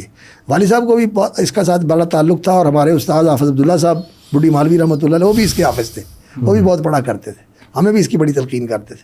تو چونکہ ان کا تعلق ان کتابوں کے ساتھ تھا تو عمل پر وہ بڑی توجہ دیتے تھے. ہمارے اوپر سختی بھی کرتے تھے, نماز کے اندر جماعت کے ساتھ نماز پڑھنا اور صحبت اور مجلس اچھے دوستوں کے ساتھ رکھنا, ان چیزوں میں بڑی توجہ دیتے تھے والد صاحب رحمۃ اللہ علیہ. اور مواخذہ بھی کرتے تھے, محاسبہ بھی کرتے تھے, لیکن کہتے یہی تھے کہ انسان کو دین کا کام کرنا چاہیے. انہوں نے خود ابھی الحمدللہ دین کا کام کیا اور لوجہ اللہ کرتے رہے یہ کام, اور بڑے مشکل حالات میں انہوں نے کیا, بڑے بڑے امتحان بھی آئے, لیکن اللہ نے ان کو سرخرو کیا الحمدللہ رب العالمین. تو علم کے ساتھ عمل ضروری ہے سیکھنا, اور علم اور عمل کے ساتھ پھر دعوت اللہ, اور دعوت اللہ عمل کے ساتھ اور علم کے ساتھ, یعنی قول کے ساتھ بھی لوگوں کو دعوت دیں اور اچھا اسوہ اور اچھا قدوہ بھی لوگوں کے سامنے پیش کریں. یہ دونوں چیزیں ضروری ہوتی ہیں. ٹھیک. پھر اس کے بعد تعلیمی سفر کے بعد آپ نے پڑھانا شروع کیا تو پھر میں مدینہ یونیورسٹی سے فارغ ہو کر جب میں آیا تو ہمارے بہت ہی محترم بزرگ تھے حضرت حافظ ثناء اللہ صاحب. وہ پہلے جامعہ سلفیہ میں مدیر تھے, مدیر التعلیم تھے اور پوری سربراہی کر رہے تھے سلسلے کی. تو ان کی ٹرانسفر ہو گئی لاہور. وہ لاہور ٹرانسفر کر دیا, وہ مکتب الدعوہ کی طرف سے وہاں تعینات تھے, تو ان کی ٹرانسفر ہو گئی. تو جب میں واپس آیا مدینہ یونیورسٹی سے تو وہ میاں صاحب رحمۃ اللہ علیہ وہ جامعہ کے رئیس تھے, ان سے کہنے لگے کہ مسعود کو جامعہ سلفیہ میں لے کے آنا ہے. تو والد صاحب کو پھر انہوں نے رابطہ کیا اور والد صاحب کو میاں صاحب نے اور حافظ صاحب نے کہا کہ مسعود کو ہمارے پاس بھیج دیں. تو حافظ ثناء اللہ صاحب لاہور منتقل ہو رہے تھے, تو مجھے انہوں نے پھر اپنی جگہ کے اوپر جامعہ سلفیہ میں. اندازاً آپ کی عمر کتنی تھی اس وقت؟ میں جب مدینہ یونیورسٹی میں گیا تھا تو اس وقت میری عمر کو 19-20 سال تھی. واپس آئے تو 24 سے 25 سال کی. 26-27 سال عمر تھی اس وقت. اس عمر سے پھر آپ نے پڑھانا شروع؟ ہاں, اس وقت سے پھر میں نے جامعہ سلفیہ میں انتظامی ذمہ داری بھی میرے پاس آ گئی حافظ صاحب کے جانے کے بعد, مدیر التعلیم کی, اور تدریسی ذمہ داری بھی میرے پاس آ گئی. تدریس بھی میں نے کی. جامعہ سلفیہ میں مجھے پھر موقع ملا سنن نبی داؤد پڑھانے کا, جامع ترمذی پڑھانے کا, صحیح مسلم پڑھانے کا, اور پھر میں کوئی 85-86 تک وہاں پڑھاتا رہا. تو پھر کچھ گھر کی ضروریات تھیں, اس وجہ سے والد صاحب نے کہا کہ شرک پور میں نا کام شروع کرنا چاہیے, تدریس کا اور تعلیم کا مدرسہ بنانا چاہیے. تو وہاں ہم نے پروگرام بنایا اور میں گیا. تو کچھ میرے بھائی ہیں حافظ زکریا صاحب, انہوں نے مجھ سے پڑھا, اور اسی طرح کچھ اور دوسرے حضرات نے پڑھا جن کچھ 2 سال کو میں نے وہاں پڑھایا 85-86 میں. اور پھر مولانا عائش محمد صاحب رحمۃ اللہ علیہ, وہ ہمارے والد صاحب کے بڑے قریبی ساتھی تھے, بلکہ وہ مجھے جب ملا کرتے تھے تو کہتے تھے کہ یہ میرے والد ہیں, میں ان کا بیٹا ہوں. والد صاحب رحمۃ اللہ علیہ کو ابا جی کہا کرتے تھے, مولانا عائش محمد صاحب رحمۃ اللہ علیہ. تو والد صاحب کے ساتھ ان کا بڑا تعلق تھا. تو وہ کہنے لگے کہ ہم نے مسعود کو جو ہے نا جامعہ ابی بکر لے کے جانا ہے, تو جامعہ ابی بکر کے لیے آپ اجازت دے دیں. تو ظفر اللہ صاحب نے بھی اپروچ کی اور شیخ علی عائش صاحب کو بھیجا. تو پھر میں جامعہ ابی بکر میں آ گیا 90-91 تک. 86 میں. تو پھر اس سے میں 90-91 تک جہاں رہا جامعہ. تو جب آپ تشریف لائے جامعہ ابی بکر میں, جی, تو تعلیم کی ذمہ داری ادارہ کی آپ کو فوری طور پر دے دی گئی, یا کچھ عرصے بعد آپ نے ادارۃ التعلیم مدیر تعلیم بھی رہے آپ جامعہ ابی بکر میں؟ مدیر امید الکلیہ جو تھے وہ تھے ڈاکٹر جواد صاحب, اور مدیر التعلیم جو ہے نا مجھے بنا دیا شیخ ظفر اللہ صاحب نے. تو پہلے ڈاکٹر صاحب ہی مدیر التعلیم تھے. تو ڈاکٹر صاحب کو ذرا یہ چیز محسوس ہوتی تھی کہ یہ کیا ہوا, لیکن اللہ تعالیٰ ان کے درجات بلند فرمائے, تو انہوں نے پھر ایسا کر دیا تھا. انہی دنوں میں کیا حافظ شریف صاحب بھی تھے وہاں پر یا بعد میں آئے وہ؟ حافظ شریف صاحب بھی تھے اور حافظ الغفار صاحب بھی تھے. مولانا ساجد صاحب بھی تھے, عطا اللہ ساجد صاحب, عبداللہ ناصر نہیں, عبداللہ صاحب اس وقت نہیں تھے, شیخ ناصر صاحب جو ہے نا اس وقت چھوڑ گئے تھے جامعہ. تو میرا خیال ہے ان کے جانے کے بعد ہی پھر انہوں نے میرے تک اپروچ کی تھی. شیخ ناصر صاحب گئے نا جامعہ سے, تو پھر وہ میرے پاس آئے تھے لینے. ہم آج تک یہ سمجھتے تھے آپ لوگ ساتھ ہی تدریس نہیں کرتے تھے. ویسے تعلق رہا ہے اس وقت بھی شیخ ناصر صاحب کے ساتھ, حافظہ اللہ وبارک فی, بہت ماشاء اللہ ہمارا سرمایہ ہے. تو لیکن جامعہ میں ایک ساتھ نہیں رہے. صحیح ہے. جامعہ میں ایک ساتھ نہیں رہے. جامعہ میں خلیل الرحمان صاحب کے ساتھ ان کے ساتھ رہا. ان کا بڑا اچھا ہمارے ساتھ تعلق تھا. اس طرح ڈاکٹر رشید صاحب بھی تھے ہمارے ساتھ جامعہ ابی بکر. آپ کتنا عرصہ پھر جامعہ ابی بکر میں رہے؟ یعنی کہ 86 سے لے کر میرا حال ہے 90 91 92 تک رہا ہوں. 91 92 تک رہے. اچھا شیخ, آپ کی میں ایک دفعہ ویڈیو سن رہا تھا, اس میں آپ کہہ رہے تھے کہ علماء کو کچھ نہ کچھ کاروبار بھی ساتھ کرنا چاہیے. تو اس حوالے سے آپ اپنا بھی کچھ تجربہ بتائیں اور کیا نصیحت کریں گے اس حوالے سے؟ اس بارے میں سلف سے بھی یہ رہنمائی ملتی ہے. غالباً سفیان ثوری رحمۃ اللہ علیہ کا قول ہے یا سفیان ابن عیینہ کا, مجھے اچھی طرح ضبط نہیں ہے, ان میں سے سفیانان میں سے کسی کا یہ قول ہے کہ لولا الدراہم والدنانیر لتمندل بنا ہؤلاء. اگر یہ پیسے اور درہم اور دینار ہمارے پاس نہ ہو تو یہ جو پیسے اور درہم اور دینار کے مالک ہیں, تمندل بنا ہؤلاء, تو یہ ہمیں ٹیشو بنا لیں, یہ ہمیں ٹیشو بنا لیں. تو اس لیے انسان کے پاس اپنے گزر کا اور اپنے معاش کا نہ کچھ سلسلہ ہونا چاہیے, جو انسان بالکل ان کا دست نگر ہو اور انہی کے اوپر آلتن علیہم, جو انہی کی کفالت میں ہو, تو پھر وہ لوگ جو ہے نا لحاظ نہیں کرتے, بے قدری کرتے. تمندالہ کا معنی یہی ہے کہ بے قدری کرتے ہیں, وہ استعمال کیا اور استعمال کر کے چھوڑ دیا. آپ نے کیا کاروبار کیا ساتھ میں؟ نہیں, میں نے تو کوئی کاروبار نہیں کیا. میرے والد صاحب رحمۃ اللہ علیہ کا یہ طریقہ تھا, وہ متوکل آدمی تھے, انہوں نے کوئی نہ کوئی سلسلہ رکھا. صحیح. تو الحمدللہ وہ جو کچھ ان کی یافت ہوتی تھی وہ اپنے بچوں پر اسی لیے خرچ کر دیتے تھے کہ بچوں کی تعلیم اور تربیت اچھے طریقے سے ہو. تو ان کی وجہ سے الحمدللہ کچھ نہ کچھ سلسلہ چلتا رہا. اور پھر اس کے بعد جب پڑھانا شروع کیا تو اللہ رب العزت نے الحمدللہ جہاں بھی رہا اللہ تعالیٰ نے بہت ہی آسانی فرمائی, اللہ نے عزت دی اور اللہ رب العزت نے خاص کرم فرمایا. یعنی بڑے اعزاز اور اکرام کے ساتھ ہی اللہ رب العزت نے رکھا ہر جگہ پر, جامعہ سلفیہ میں بھی, جامعہ ابی بکر میں بھی, اور بھی جہاں کہیں بھی موقع ملا. تو بس میں نے تو کوئی خاص کاروبار نہیں کیا. اچھا. لیکن والد صاحب رحمۃ اللہ علیہ کا سلسلہ تھا, کچھ ذمہ دارہ بھی تھا اور کچھ ان کا جو ہے نا ادھر ادھر انویسٹمنٹ بھی کی ہوئی تھی, کوئی پراپرٹی میں, کوئی ادھر ادھر. تو اس طرح کا سلسلہ چلتا تھا. تو باقی میں اہل علم کو یہ کہتا ہوں کہ ضرور کرنا چاہیے, کہ اس لیے کہ زندگی کی ضروریات ایسی ہوتی ہیں کہ جو انسان آسانی سے پوری کر سکے تو بہتر ہوتا ہے, وگرنہ انسان جو ہے نا وہ پریشان بھی ہوتا ہے. اور خود چلو انسان توکل اور زہد اور قناعت کے ساتھ زندگی گزار لیتا ہے, لیکن جو انسان کے متعلقین ہوتے ہیں نا وہ خاصے پریشان ہوتے ہیں, وہ پریشان ہوتے ہیں اور بعض اوقات دین سے دور ہو جاتے ہیں, دین سے دور ہو جاتے ہیں. تو ان کو دین سے جوڑے رکھنے کے لیے نا یہ ضروری ہوتا ہے. آپ کہہ لیں. جی شیخ, جب آپ نے پڑھانا شروع کر دیا, جامعہ اسلامیہ سے بھی آپ واپس آئے, جامعہ سلفیہ میں پڑھایا آپ نے, جامعہ ابی بکر میں پڑھایا, اس دوران کیا آپ کی یہ تمنا رہی یا ابھی تک بھی ایسا ہوتا ہے کہ ابھی کچھ پڑھنا چاہیے؟ ایک تو ہوتا ہے نا کسی استاد سے پڑھنا چاہیے, ایک کتابوں کا مطالعہ تو رہتا ہے. مجھے یاد ہے کہ ایک مرتبہ ہمارا سفر تھا, میں, آپ اور عبد المنان نور پوری صاحب رحمہ اللہ رحمۃ واسعہ.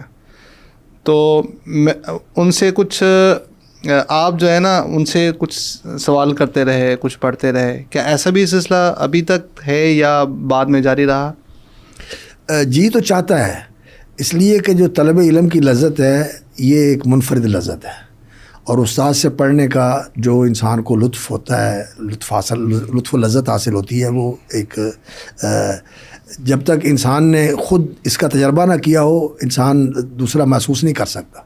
بتانے کی چیز نہیں ہے, یہ برتنے کی چیز ہے. تو جی تو یہ چاہتا ہے کہ کبار اہل علم کی مجلس ہو اور انسان ان کے ساتھ بیٹھ کر کتاب کا مطالعہ کرے. اب الحمدللہ کتابیں سمجھ آتی ہیں اور انسان استفادہ کر لیتا ہے, لیکن کبار کی صحبت جو ہے اس کے بڑے اثرات ہوتے ہیں, اس کی بڑی برکات ہوتی ہیں. اور کتابوں کا مطالعہ کرنا اور کسی بڑے عالم کے ساتھ اس کی صحبت میں اس کے سامنے قرات کر کے کتاب کا مطالعہ کیا جائے تو یہ ایک بہت ہی اچھی اور بہت ہی عمدہ چیز بن جاتی ہے. اور پہلے لوگ ایسا ہی کیا کرتے تھے. مثلا صحیح بخاری ہے, قرات اس کی ہوئی ہے, اجازت بھی اس کی موجود ہے, لیکن پھر بھی محدث کے پاس جا کر اس کی قرات کرتے تھے. ایک مجلس میں, 3 مجلس میں, 4 مجلس میں, 5 مجلسوں میں جا کر وہ قرات کرتے تھے. اس کا شوق تو ہے, لیکن سچی بات یہ ہے کہ اب وہ وقت بھی نہیں رہا اور وہ لوگ بھی نہیں رہے کہ جن کی طرف بندہ جائے. مولانا سلطان محمود رحمۃ اللہ علیہ تھے, بڑے حافظ شیخ بدی الدین سے تو آپ نے, شیخ بدی الدین رحمۃ اللہ علیہ سے بس اس وقت کی جو انتظامی ذمہ داریاں تھیں اور ادھر ادھر کی, ان کی وجہ سے تفرغ نہیں مل سکا. باقی شیخ صاحب رحمۃ اللہ علیہ بڑی شفقت فرماتے تھے اور بڑی محبت فرماتے. جب یہاں تشریف لاتے یا ہم بھی ان کے پاس جاتے تو بہت ہی اپنائیت کا مظاہرہ کرتے تھے. لیکن جی چاہتا تھا کہ ان کے پاس رہ کے پڑھا جائے, لیکن پھر وہ انتظامی ذمہ داریاں اور اس طرح کے جو ارتباطات تھے ان کی وجہ سے ٹائم نہیں نکال سکے, حسرتیں رہ گئی. شیخ آپ نے ماشاءاللہ بڑا تفصیلی بتایا آپ کے والد صاحب نے آپ پہ کس طرح محنت کی تھی. تو آپ بھی کچھ اپنے گھریلو زندگی کس طرح آپ نے پڑھائی کے ساتھ ساتھ, پڑھانے کے ساتھ ساتھ گھر کو ٹائم دیا؟ الحمدللہ میری شادی ہوئی ہے ایک بڑے ہی اچھے دینی گھرانے کے اندر, اور جو ہمارے بچوں کے نانا جی تھے وہ بھی کاروباری آدمی تھے لیکن عالم دین تھے, اور انہوں نے علم دین اپنی محنت سے پڑھا تھا. یعنی خود محنت کر کے ترجمہ پڑھا, حفظ کیا, دین کا علم پڑھا, اور یعنی اس بات کا اہتمام کیا کہ عالم کی کفالت کی جائے اور اسے علم پڑھا جائے. اس طرح انہوں نے دین کا علم پڑھا تھا, اور وہ بھی اسی ذہنیت کے تھے کہ عالم کو جو ہے نا کچھ نہ کچھ اپنا سلسلہ رکھنا چاہیے کاروباری, اور اپنی ضروریات پوری کرنے کے لیے انسان کو نا مسجد اور مدرسے کے ساتھ اس طرح نہیں ہونا چاہیے کہ انسان یکون آلۃ علیہم, یہ نہیں ہونا چاہیے. یہ ان کی کوشش تھی. تو بہرحال اہلیہ بھی پڑھی ہوئی ہیں ماشاءاللہ, قرآن کا ترجمہ اور اسی طرح حدیث, اور یہ ساری حدیث کی کتابیں انہوں نے پڑھی ہوئی اپنے والد صاحب سے. والد صاحب نے ان کو پڑھایا. تو کوشش تو میری یہ رہی ہے, اور میں نے بچوں کو قرآن مجید کے حفظ پہ بھی لگایا, لیکن جس طرح میں چاہتا تھا کہ یہ مدرسے میں آ جائیں تو بس ایسا نہیں ہو سکا کہ وہ عالم دین بن جائیں. لیکن الحمدللہ اچھے ہیں, دین کا اچھا ذوق ہے, دین کی لگن ہے, اور اب میں سوچتا ہوں کہ ان کو نا اب میں پڑھا دوں اب میں ان کو بیٹھ جاؤں سارا کچھ چھوڑ کے اور میں ان کو پڑھا دوں. لیکن بس اب آپ جانتے ہیں کہ حالات پھر ایسے بن جاتے ہیں کہ نہ صحت وہ رہی ہے اور نہ ان کی وہ مصروفیات ایسی ہیں کہ وہ اس کے لیے وقت نکال سکیں. تو بہرحال الحمدللہ اللہ کا شکر ہے کہ دیندار ہیں لیکن عالم نہیں بن سکے, یہ کمی رہ گئی ہے. بارک اللہ. ٹھیک, یہ سوال اس لیے کیا تھا کہ ہماری اس تھوڑا سا سفر اس حوالے سے شروع ہوا ہے ابھی, تو ہمیں اولاد کو ذاتی ٹائم گھر پہ دینا چاہیے, خود سے کچھ پڑھانا چاہیے, یا ان کا انتظار کریں وہ عمر ہو پھر ان کو مدرسے میں لائیں, مدرسے میں لا کے پڑھائیں؟ نہیں, میرا تجربہ یہ ہے کہ آپ اولاد کو وقت دیں اور ان پہ محنت کریں, جس طرح آپ کے والد صاحب نے کیا, جس طرح میرے والد صاحب نے کیا.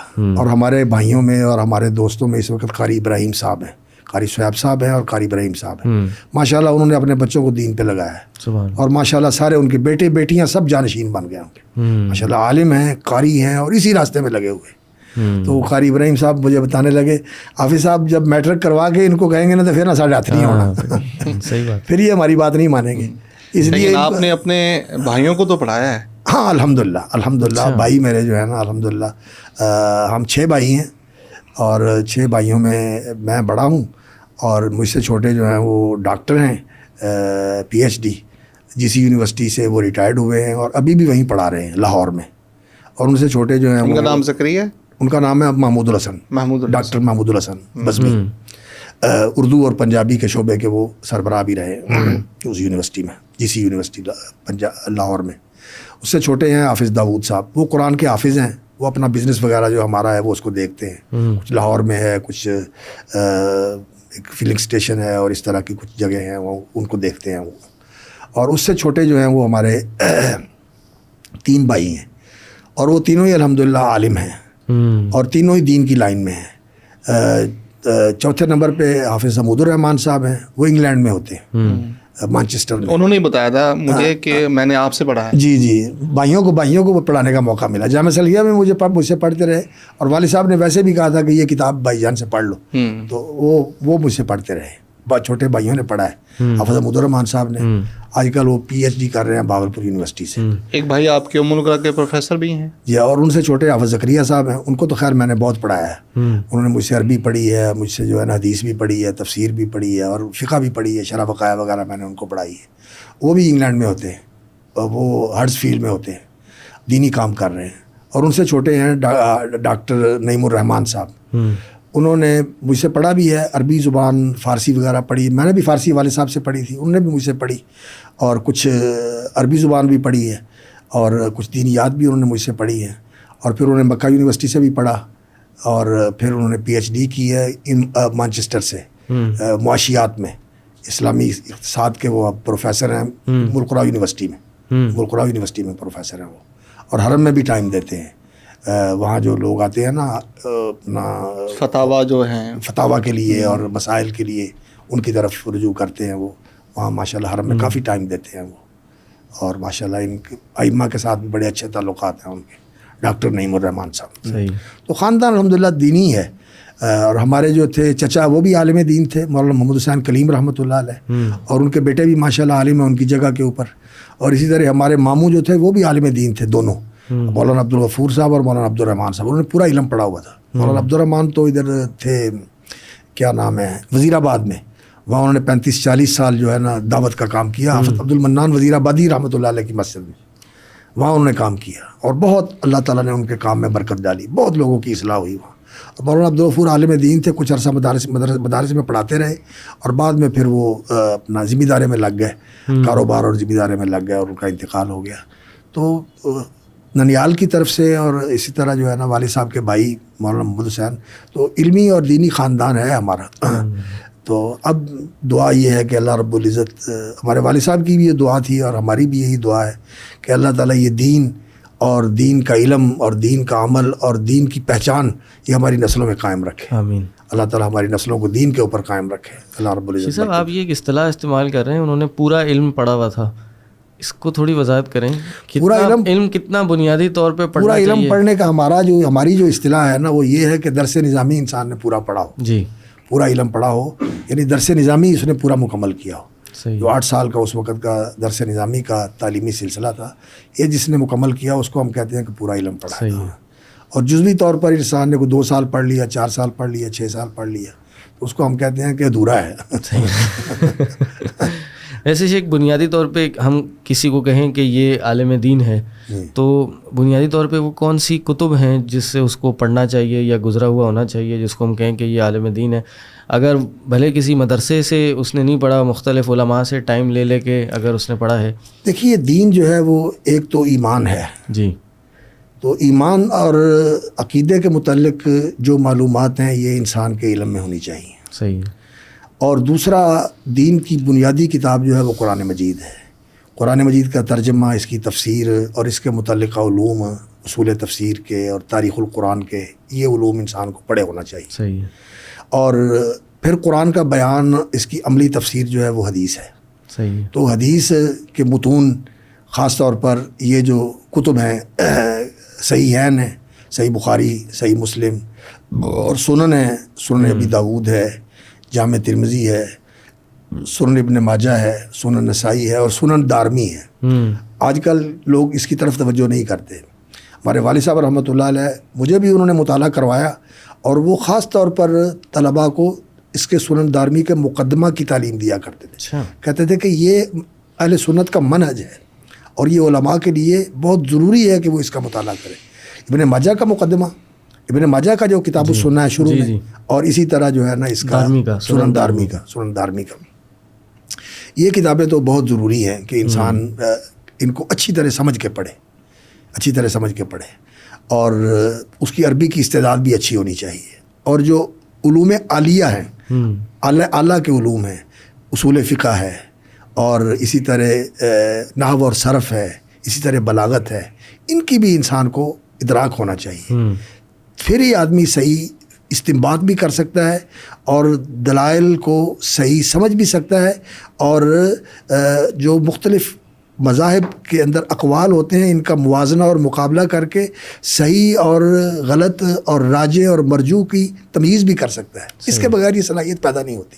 صرف ترجمہ پڑھ لینا یا صرف سرسری طور پر گزر جانا یہ کافی نہیں ہوتا. صحیح ہے. اس کے لیے ایک علمی ذہنیت جو ہے نا انسان کے اندر پیدا ہونی چاہیے, علمی صلاحیت پیدا ہونی چاہیے, اور وہ اسی طرح پیدا ہوتی ہے کہ یہ جو نصاب علماء نے بنایا ہے نا, اور اس کو اب لوگ جو ہے نا بڑا فرسودہ کہتے ہیں اور کہتے ہیں جی وقت ضائع کرنا ہے, یہ ہے وہ ہے. اصل میں اس نصاب کے پڑھنے سے انسان کے اندر ایک ذہنی اور علمی استعداد ایسی پیدا ہو جاتی ہے کہ انسان جو ہے وہ نقاد بن جاتا ہے, اور اس کے اندر یہ ذوق پیدا ہو جاتا ہے کہ کسی چیز کو پرکھنا کیسے, جانچنا کیسے, تولنا کیسے, اور اس کا تجزیہ اور تحلیل کیسے کرنی, اور پھر صحیح اور غلط اور راجح اور مرجوح تک کیسے پہنچنا ہے, یہ چیزیں ضروری ہوتی ہیں.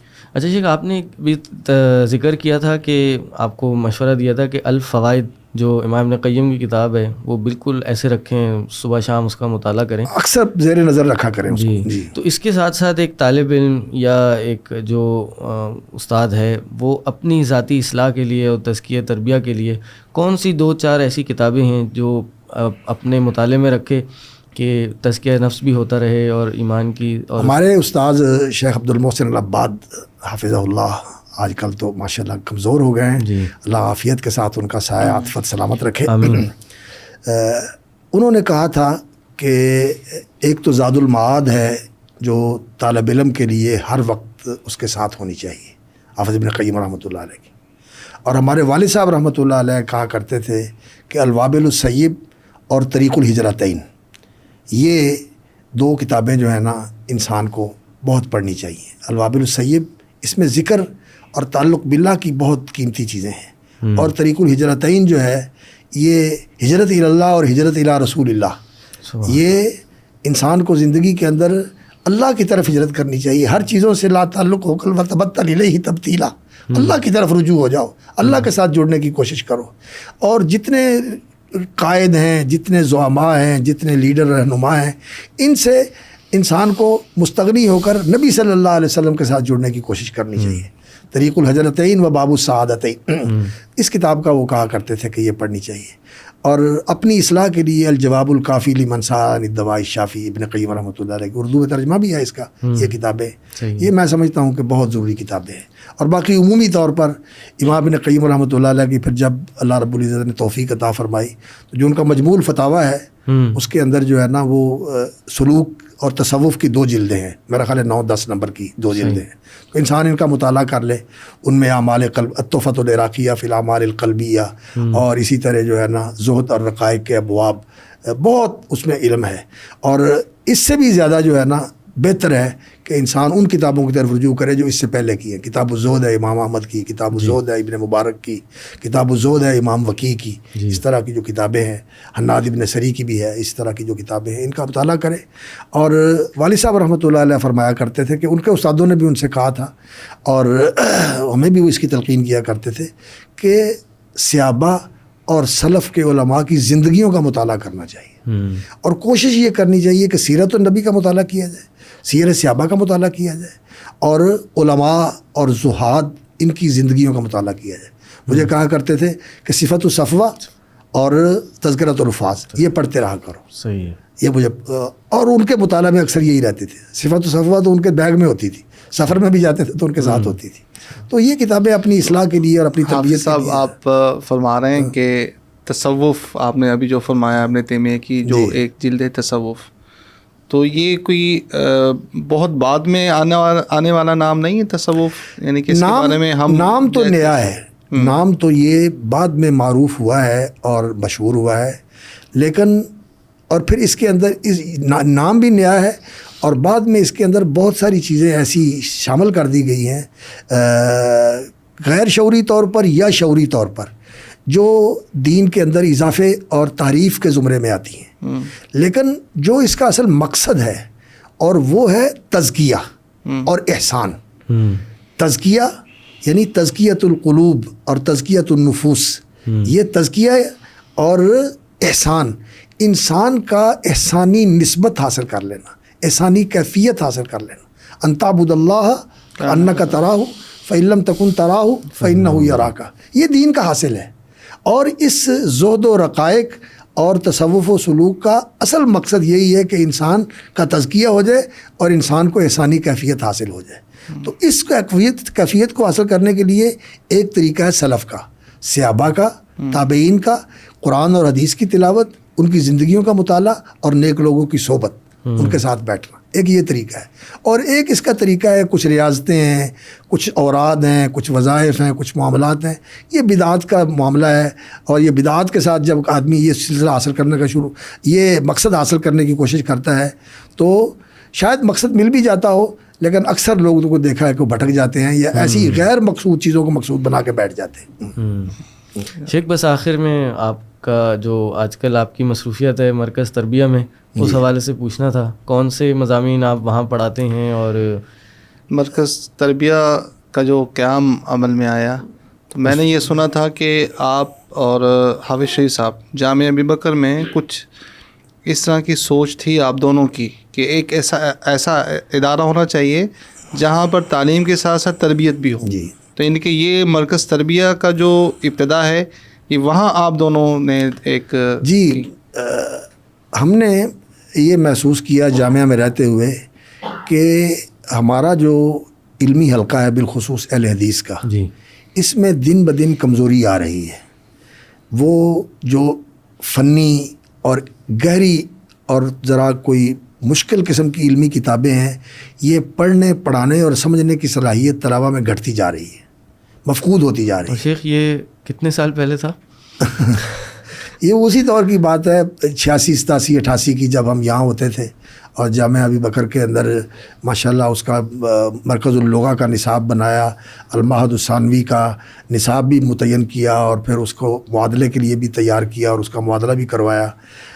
ڈاکٹر نصیر صاحب، شیخ خلیل الرحمان صاحب، حافظ شریف صاحب اور میں، ہم اس کام میں، شیخ ظفر اللہ صاحب کا تو خیال تھا کہ ہمیں معادلہ کروانے کی ضرورت نہیں ہے، اچھا ہمیں معادلہ کی یہ ہماری یونیورسٹی کسی سے کام ہے، لیکن ہم نے کہا کہ نہیں، معادلہ جو ہے نا بڑی برکت کی چیز ہے۔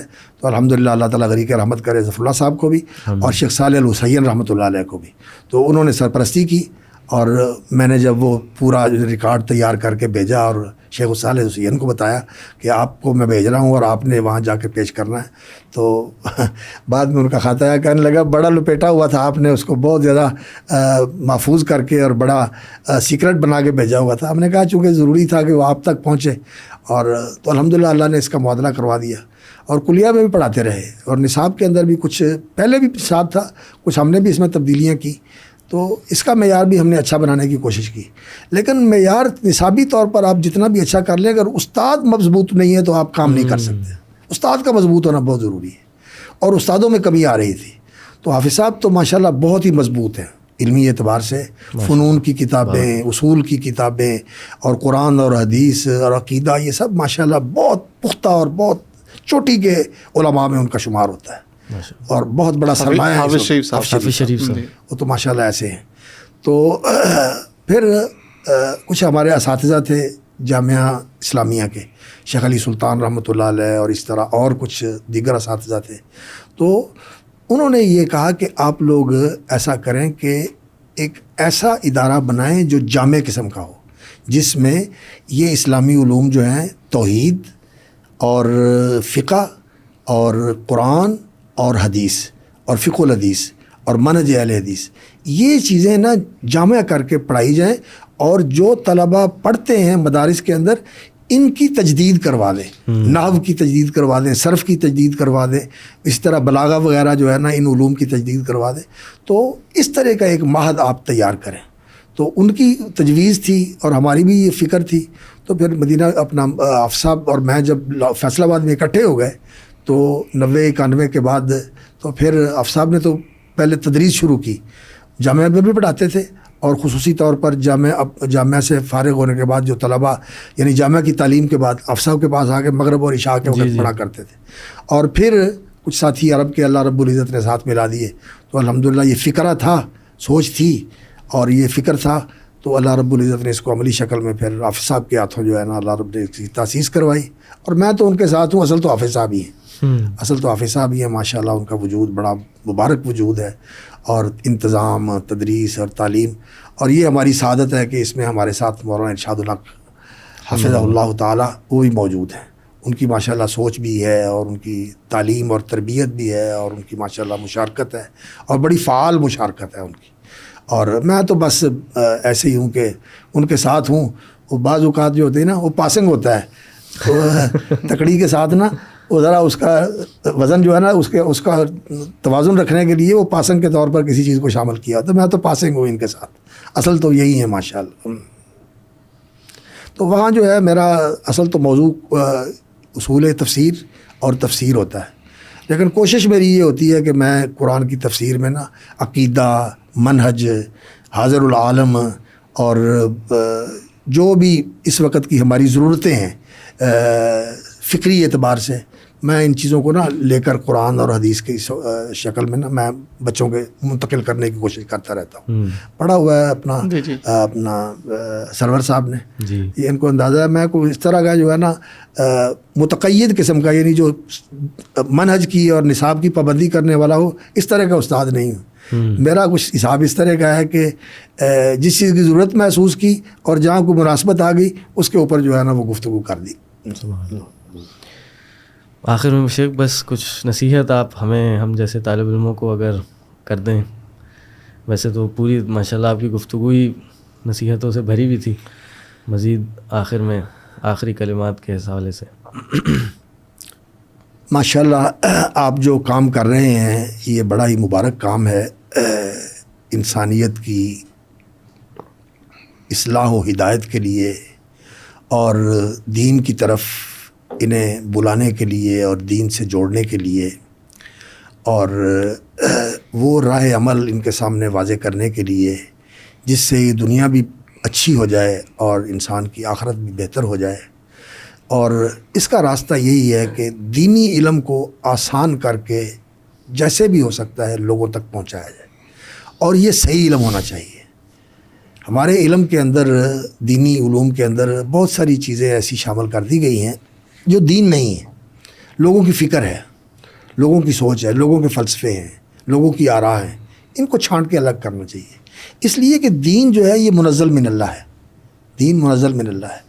تو منزل من اللہ جو چیز ہے نا, اس کو لوگوں تک صحیح معنوں میں پہنچانا اور اس کی وہی تعبیر کرنا جو اس کی تعبیر جو صحابہ نے سمجھا تھا اور انہوں نے کی تھی اور اس پر عمل کیا تھا, اور صحابہ سے پھر تابعین نے لیا تھا اور اس پر عمل کیا تھا اور اس کو آگے منتقل کیا تھا, اور اس کو فقہائے مجتہدین نے اور ائمہ محدثین نے محفوظ کر کے مدون کیا ہے. اس کو اسی روح اور اسی رنگ کے ساتھ لوگوں تک منتقل کرنا یہ اصل کام ہے. اس دنیا کی بھی اصلاح و تعمیر کا اور آخرت کے حصول اور اس کی تعمیر کا بھی یہی راستہ ہے. تو آپ نے ماشاءاللہ یہ اس راستے کا انتخاب کیا ہے, اللہ آپ کو برکت دے.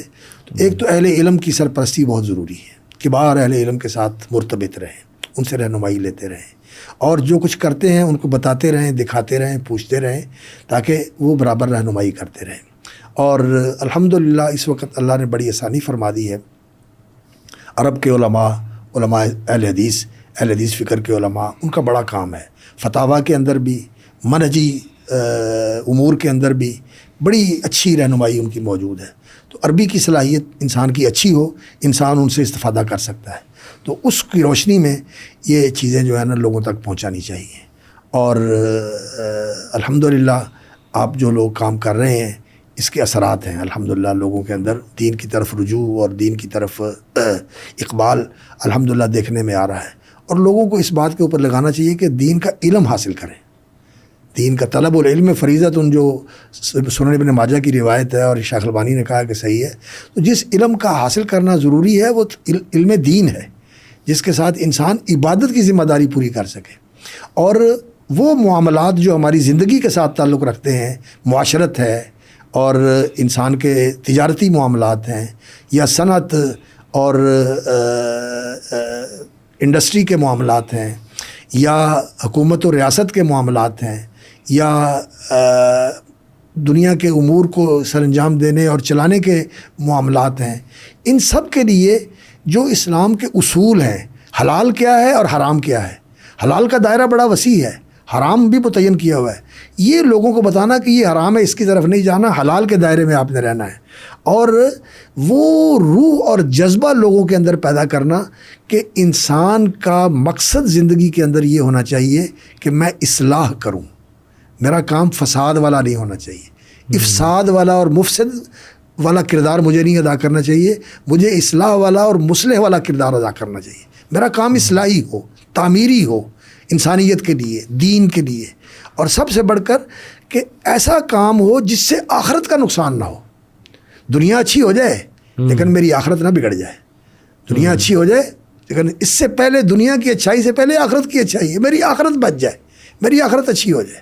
یہ فکر اور جذبہ لوگوں کے اندر زندہ کرنا، یہ پیدا کرنا، اور خلق خدا کی خیر خواہی، لوگوں کا بھلا. تجارت کریں لوگوں کے فائدے کے لیے، اپنا فائدہ بھی مقصود ہو کہ میرا بھی گزارا چل جائے، لیکن اصل فائدہ یہ ہو کہ لوگ اس سے فائدہ اٹھائیں.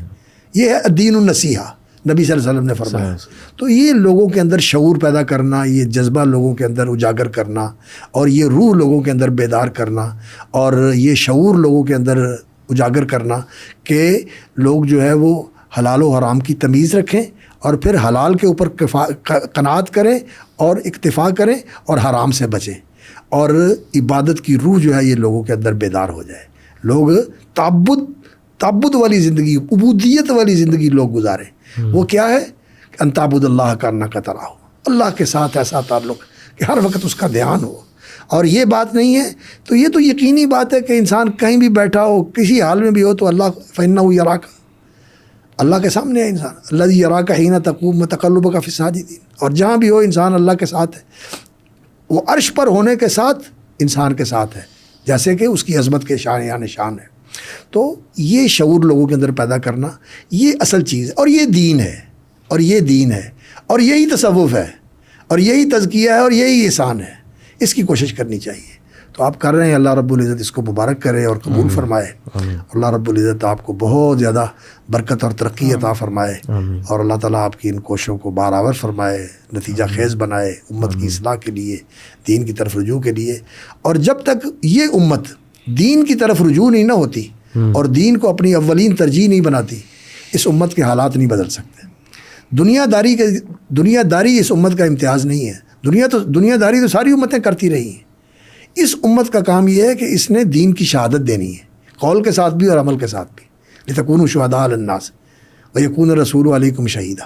تو اس امت کی یہ ذمہ داری ہے. یہ کام اصل میں یہ امت کرے تو پھر انشاءاللہ العزیز اس کے سارے کام مبارک ہو جاتے ہیں، اور ان میں اللہ رب العزت کی طرف سے خاص رحمت اور برکت شامل ہو جاتی ہے.